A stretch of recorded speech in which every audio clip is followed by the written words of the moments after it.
quick idea from Rabbi Shimshon Pinkus. So he says, Shabbat has something very significant to it. Shabbat is the expression or the manifestation of the kingdom of Hashem. But what is the Malchut? Malchut in Hebrew, a Melech is a king, Malchut is kingdom. And so he says that the kingdom of a king actually in and of itself doesn't have an attribute, but it's a sense of an expression of the abilities of the king, the queen, and what they have in potential. Many times there's a difference or a big gap between a potential and actually acting out on the potential or the wish or the longing of a person wanting to do something. For example, it could be seen that a person really in their heart, they hate injustice and they're upset about the crime in their city. And only if they could. But it's hard for them to do something about it because, yes, they want in their heart, but they're limited. Or they want to help people in need, orphans, widows.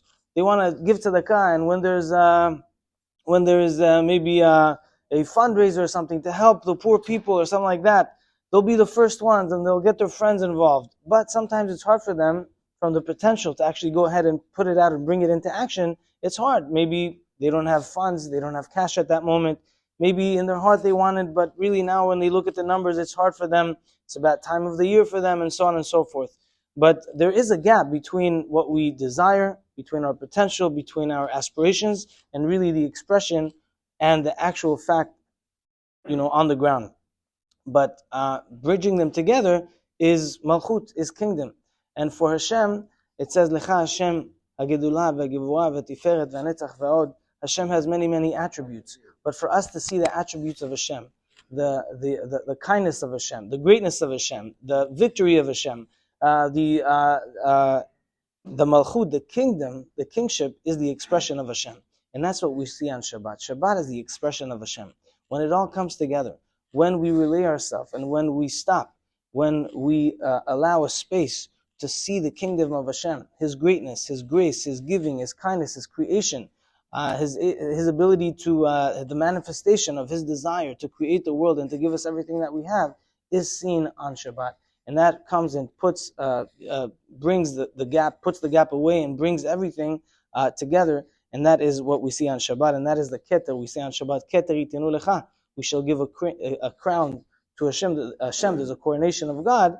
And that happens on Shabbat. That's why we say keter. On Shabbat, the coronation of God is on Shabbat. That is the time that we see it. So for us, it's so vital to prepare for Shabbat, to be happy that Shabbat is coming, to set time aside that even though Shabbat, let's say, is at 6 p.m., already much earlier in the day, to put things away and not to schedule meetings and to put even emails away, even though it's not Shabbat yet. But I'm getting ready for Shabbat. I want the manifestation.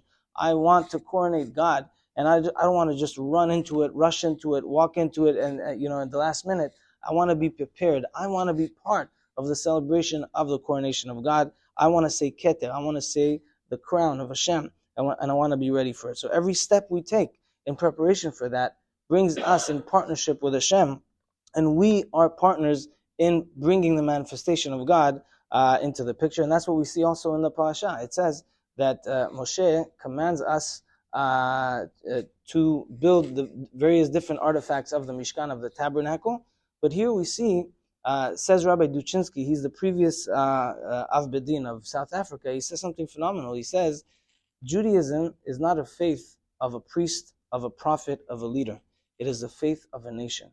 And so we're all active participants in the faith of God. And therefore, on Shabbat, when we participate, when we light candles, when we cook, we shop, we prepare, we dress, we shower, we shave, we get a haircut, whatever it is we need to do, we are the ones that are all equally involved in coronating God. And that's why Shabbat is so significant, so important, and draws so much blessing to us and our families. Baruch Adonai L'olam. Amen. Amen.